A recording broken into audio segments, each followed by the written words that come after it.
AMMA പോലുള്ള മഹത്തായ ഒരു സംഘടനയെക്കുറിച്ച് ഇത്രയേറെ കുൽസിതങ്ങളൊക്കെ പുറത്തു വരാമോ എന്നുള്ളതിന് വളരെ സംശയമാണ്. കാരണം ഒരിക്കൽ പോലും ഇത്തരത്തിലുള്ള കാര്യങ്ങൾ അവിടെ വരരുത് എന്നുള്ളതാണ് ഈയുള്ളവന്റെ ഒരു അഭിപ്രായം. കാരണം അമ്മ എന്ന് പറയുന്ന അല്ലെങ്കിൽ AMMA എന്ന് പറയുന്ന, കൂടുതൽ ഡെക്കറേഷൻ ഒന്നും ഇല്ലാതെ പറഞ്ഞാൽ മതിയല്ലോ. അപ്പോൾ AMMA എന്ന് പറയുന്ന ഔദ്യോഗികമായിട്ട് സാമൂഹ്യ പ്രതിബദ്ധതയോടുകൂടി എല്ലാ കാര്യങ്ങളും ചെയ്യുന്ന ഒരു സംഘടനയിൽ കഴിഞ്ഞ ദിവസമാണ് വലിയൊരു കൂട്ടയടി നടന്നത്.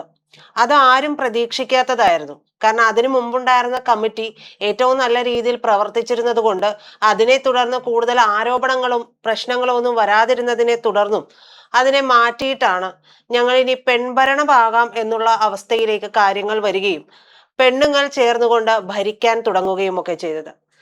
സ്ത്രീകൾ ചേർന്നുകൊണ്ട് ഭരിക്കുന്നതിനെ നമുക്ക് കുറ്റം പറയാൻ പറ്റില്ല. കാരണം വീടുകൾ എപ്പോഴും ശാന്തമായിട്ടിരിക്കുന്നത് സ്ത്രീകളുടെ ഭരണം വീട്ടിലുള്ളത് കൊണ്ടാണ് എന്നുള്ളൊരു വെപ്പ് കൂടിയുണ്ട്. ഈ ഉള്ളവൾ ഒരു സ്ത്രീയാണ് എന്നിരിക്കലും പറയുകയാണ്. അപ്പോ താരസംഘടനയായിട്ടുള്ള ഈ AMMA ഇതിനിടയിൽ നിന്ന് ഒരു ഫോൺ കോൾ ചോർന്നു കിട്ടുകയാണ്. ഈ ഫോൺ കോൾ എങ്ങനെയാണ് ചോർന്നത് എന്നുള്ളത് വളരെ സംശയിക്കേണ്ട ഒരു കാര്യമാണ്. രണ്ടുപേർ തമ്മിലുള്ള ഫോൺ സംഭാഷണം, വളരെ അതീവ രഹസ്യമായിട്ടുള്ള ഒരു ഫോൺ സംഭാഷണം, തൻ്റെ പ്രശ്നങ്ങളെല്ലാം പറഞ്ഞ് അവതരിപ്പിച്ചുകൊണ്ട് രമേഷ് പിഷാരടിയോട് ശ്വേത മേനോൻ നടത്തിയിട്ടുള്ള ആ ഫോൺ സംഭാഷണം ആരോ മോഷ്ടിച്ച് അത് പ്രചരിപ്പിക്കുകയാണ് ചെയ്തത്. ഗുരുതരമായിട്ടുള്ള കുറ്റകൃത്യമാണത്. എന്തായാലും ഈ സംഘടനയ്ക്കുള്ളിലെ തർക്കങ്ങളും ആഭ്യന്തര കലഹങ്ങളും ശ്വേതാ മേനോനെതിരെ, അതായത് ശ്വേതാ മേനോൻ പറയുന്നത് തനിക്കെതിരെ ഉണ്ടായിട്ടുള്ള വ്യക്തിപരമായിട്ടുള്ള അധിക്ഷേപങ്ങളും എല്ലാം ഇതിൽ പറയുന്നുണ്ട്. അപ്പോ സംഘടനയുടെ ജനറൽ ബോഡി യോഗത്തില് സിദ്ദിഖ്, ബാബുരാജ് എന്നിവരടങ്ങുന്ന സംഘം ഹീനമായ രീതിയിൽ ശ്വേതയെ ആക്രമിച്ചു എന്ന് പറയുകയാണ്. അവിടെയാണ് ഏറ്റവും വലിയ പ്രശ്നം. നടൻ സിദ്ദിഖ് എന്ന് പറയുന്ന വ്യക്തി, ആ വ്യക്തി നാട് മുഴുവനും ഈ വ്യക്തിയെ പോലീസ് അന്വേഷിച്ച് നടന്നിട്ടുണ്ടായിരുന്നു. പക്ഷെ എങ്ങനെയാണെന്ന് അറിയില്ല, പെട്ടെന്ന് ഒരു ദിവസം അഡ്വക്കേറ്റിന്റെ അടുത്ത് നിന്ന് പിന്നീട് പാഞ്ഞ് പോകുന്നതാണ് നമ്മൾ കാണുന്നത്. അപ്പോൾ മൂക്കിൻ തുമ്പത്തുണ്ടായിരുന്നിട്ട് പോലും പോലീസിന് പോലും കണ്ടുപിടിക്കാൻ കഴിയാത്ത രീതിയിൽ കടുകുമണിക്കുള്ളിൽ ഒളിച്ചിരുന്ന നടനാണ്, മഹത്തായ ഒരു നടനാണ് സിദ്ദിഖ്. ബാബുരാജിനെ കുറിച്ചും പ്രത്യേകം നമ്മൾ എടുത്തു പറയേണ്ടതൊന്നുമില്ല. അപ്പൊ അത്തരത്തിൽ വൈദഗ്ധ്യം തെളിയിച്ച ഈ നടന്മാരൊക്കെ ശ്വേതയോട് ഏത് തരത്തിലാണ് പെരുമാറുമെന്ന് ശ്വേത കരുതിയത് എന്നുള്ളത് നമുക്കറിയില്ല. യോഗത്തിലെ മറ്റംഗങ്ങളെ അഭിസംബോധന ചെയ്ത് സംസാരിക്കാൻ പോലും തനിക്ക് ഇത് നൽകിയില്ല, അതായത് അവസരം നൽകിയില്ല. മീറ്റിംഗ് ആരംഭിക്കുന്നതിന് തൊട്ട് മുമ്പ് ബാബുരാജ്, സിദ്ദിഖ്, മാലാ പാർവതി, സുരേഷ് കൃഷ്ണ തുടങ്ങിയവരുടെ നേതൃത്വത്തിൽ തനിക്കെതിരെ അസഭ്യ വർഷങ്ങളൊക്കെ തുടങ്ങി എന്നാണ് പറയുന്നത്. മറ്റൊരു സ്ത്രീക്കും കേട്ടു നിൽക്കാൻ സാധിക്കാത്ത തരത്തിലുള്ള ഒരു സംഭവമാണ് അവിടെ നടന്നിട്ടുണ്ടായിരുന്നത്.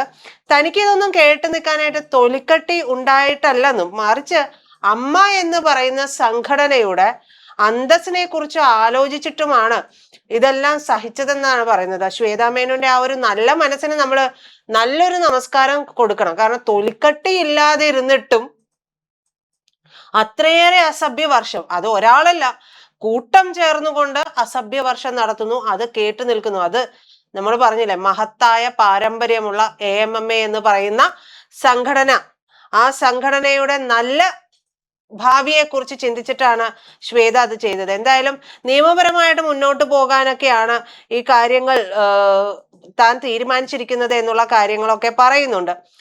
ഇതില് നിലവിൽ അവിടെ ഒരു സാങ്കേതിക പ്രശ്നം എന്ന് പറയുന്നത്, അഡ്ഹോക് കമ്മിറ്റി എന്ന് പറയുന്ന ഒരു കമ്മിറ്റിയെ നിയമിച്ചു. രമേഷ് പിഷാരടി ഒക്കെയാണ് അതിലുള്ളത് എന്ന് പറഞ്ഞിട്ടുണ്ട്. എന്നാൽ അത്തരത്തിലൊരു നിയമ സംവിധാനമില്ല. നിയമപരമായി ഇപ്പോഴത്തെ ഭരണസമിതി തന്നെയാണ് നിലവിലുള്ളത് എന്ന് കൂടി ശ്വേത പറഞ്ഞു വെക്കുന്നുണ്ട്, ഓർമ്മിപ്പിക്കുന്നുണ്ട്. താരസംഘടനയിൽ നിന്ന് താൻ ഇനി രാജിവെക്കുന്നില്ല, തന്റെ നിരപരാധിത്വം തെളിയിച്ചതിനു ശേഷം മാത്രമേ താൻ രാജിവെക്കുകയുള്ളൂ എന്ന് പറയുന്നു. എന്നാൽ സംഘടനയ്ക്കുള്ളിൽ നിന്നുകൊണ്ട്, അത് അവിടെയാണ് പ്രധാനപ്പെട്ട പോയിന്റ് കിടക്കുന്നത്, സംഘടനയ്ക്ക് ഉള്ളിൽ നിന്നുകൊണ്ട് നിരപരാധിത്വം തെളിയിക്കുക എന്നത് പ്രായോഗികമല്ലെന്നും അതിനായി പദവി രാജിവെക്കുകയാണ് വേണ്ടതെന്നുമാണ് രമേഷ് പിഷാരടി ശ്വേതയ്ക്ക് നൽകിയിട്ടുള്ള ഒരു മറുപടി. എങ്ങനെ സംഘടനയ്ക്കുള്ളിൽ നിന്നുകൊണ്ട് നിരപരാധിത്വം തെളിയിക്കാൻ പറ്റില്ല എന്നാണ് ഇപ്പോഴത്തെ MLA കൂടിയായിട്ടുള്ള രമേശ് പിഷാരടി പറഞ്ഞത് മറുപടി. കൂടാതെ അതിൽ ശ്രദ്ധിക്കേണ്ട ഒരു കാര്യമുണ്ട്. അമ്മ സംഘടനയ്ക്കുള്ളിൽ പല കാര്യങ്ങളും ഒരു ബാർട്ടർ സംവിധാനത്തിലാണ് നടന്നിരുന്നത് എന്നുകൂടി രമേശ് പിഷാരടി ചൂണ്ടിക്കാണിക്കുന്നത്. അതായത് ഒരു കൊടുക്കൽ വാങ്ങൽ സംഭവമുണ്ട്.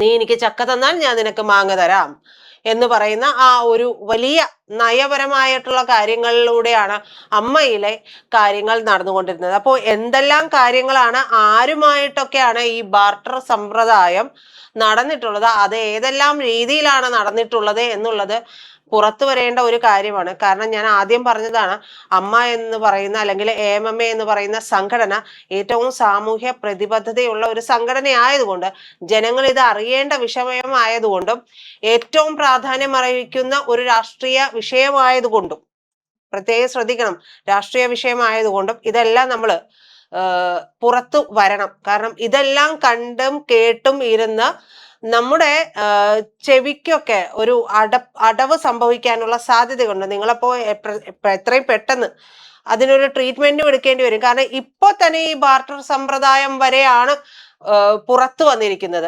അവിടെ ഇവരെ ഒന്ന് ചവിട്ടി പിടിച്ചിരിക്കണേ. ഇനി അങ്ങോട്ട് അധികം മുന്നോട്ട് പോകണ്ട, ഞങ്ങൾ പറഞ്ഞിട്ട് മുന്നോട്ട് പോയാൽ മതി എന്നുള്ളതാണ്. അപ്പോൾ എന്തായാലും ഈ പറയുന്ന ബാർട്ടർ സമ്പ്രദായം എന്ന് പറയുന്ന രീതി ആരൊക്കെ തമ്മിൽ എന്തൊക്കെ കാര്യത്തിന് വേണ്ടി നടന്നിട്ടുണ്ട് എന്നുള്ളത് നമുക്ക് പുറത്തു വരേണ്ട ഒരു വിഷയമാണ്. അസോസിയേഷന്റെ വരവ് ചെലവ് കണക്കുകൾ വിശദമായി പരിശോധിച്ചിട്ടുണ്ടെങ്കിൽ ഒരു ചാരിറ്റബിൾ ട്രസ്റ്റ് ഒരിക്കലും ചെയ്യാൻ പാടില്ലാത്ത തരത്തിലുള്ള ഗുരുതരമായിട്ടുള്ള പല ക്രമക്കേടുകളും അതിൽ കണ്ടെത്താൻ സാധിക്കുമെന്ന് കൂടി പിഷാരടി ഫോൺ സംഭാഷണത്തിൽ വ്യക്തമാക്കുകയും ഒക്കെ ചെയ്യുന്നുണ്ട്. അപ്പോൾ ഈ പറയുന്ന സംഘടനയിൽ നിന്ന് ജോയ് മാത്യു രാജിവെച്ചിട്ടുണ്ടായിരുന്നു. രാജിവെച്ചതിൽ പറയുന്നുണ്ട് ഈഗോ ക്ലാഷ് ആണ്, അവിടെ ബുദ്ധിയും വെളിവും തലയ്ക്ക് സ്ഥിരതയുള്ള ആരുമില്ല എന്നുള്ളതൊക്കെയാണ് ജോയ് മാത്യുവും പറഞ്ഞിട്ടുണ്ടായിരുന്നത്.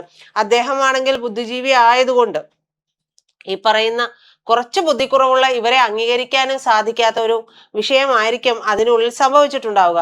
എന്തായാലും അൻസിബ എന്ന് പറയുന്ന നടിയും ഉഷ ഹസീന എന്ന് പറയുന്ന നടിയും എല്ലാം ചേർന്ന് രംഗം അങ്ങ് ജോറാക്കുകയാണെന്ന് പറയാതിരിക്കാൻ വയ്യ. എന്തായാലും അതിനിടയിൽ ഉഷ ഹസീന വന്നിട്ടുണ്ട്, ഉഷ ഹസീനയുടെ ഫേസ്ബുക്ക് പോസ്റ്റ് വന്നിട്ടുണ്ട്. ഇതെല്ലാം പലർക്കും എതിരെയാണ്. അപ്പൊ പലർക്കും എതിരെ പലതരത്തിലുള്ള തെളിവുകൾ, അതായത് ഇടവും വലവും നിന്നുകൊണ്ട് ഇവര് പറഞ്ഞുകൊണ്ടിരിക്കുമ്പോൾ നമ്മൾ ഒന്ന് ആലോചിച്ചു നോക്കണം, ഈ സംഘടനയിൽ ഏറ്റവും കാര്യമായ രീതിയിൽ പ്രവർത്തിച്ചു കൊണ്ടിരിക്കുന്നത് എന്താണ്? അപ്പൊ ഇത്രയും നാളും ഇതൊരു അഴകുഴമ്പൻ ക്ലബായിട്ടല്ലേ പ്രവർത്തിച്ചു കൊണ്ടിരുന്നത്? അല്ലെങ്കിൽ ഇത്രയേറെ ചെളിവാരി എറിയേണ്ടി വരുന്ന സ്റ്റേറ്റ്മെന്റ്സും കാര്യങ്ങളും ഒക്കെ ഈ സംഘടനയ്ക്കുള്ളിൽ എങ്ങനെ നടക്കുമായിരുന്നു? ഒന്ന് ആലോചിച്ചു നോക്കണം. അൻസിബ ഹസൻ വളരെ കൃത്യമായിട്ട് പറയുന്നുണ്ട്, ഈ സംഘടനയ്ക്ക് ആവോളം ഫണ്ടുണ്ട്, ഫണ്ട് ഇനിയും വരും, നമ്മൾക്ക് ഒരുപാട് ഫണ്ടുകൾ വരാൻ സാധ്യതകളുണ്ട്. കാരണം പല നടന്മാരുടെയൊക്കെ പേര് പറഞ്ഞുകൊണ്ടാണ്, അവരൊക്കെ വിചാരിച്ചാൽ ഇതൊക്കെ വളരെ കാര്യമായിട്ട് കൊണ്ടുപോകാൻ സാധിക്കുമെന്നാണ്.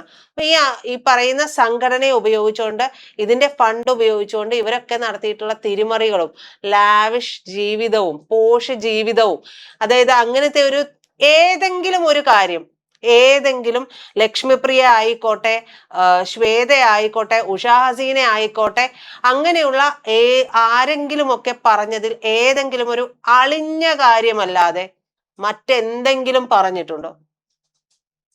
പൊതുസമൂഹത്തിന് വേണ്ടുന്ന എന്തെങ്കിലും ഒരു കാര്യമല്ലാതെ മറ്റെന്തെങ്കിലും ഒരു കാര്യം സംഭവിച്ചിട്ടുണ്ടോ? എന്തായാലും ഈ പറയുന്ന പ്രധാനപ്പെട്ട ഫോൺ സംഭാഷണം ചോർത്തി കൊടുത്തത് ആരായിരിക്കും എന്നുള്ള ഒരു വലിയ ചോദ്യം ഉണ്ട്.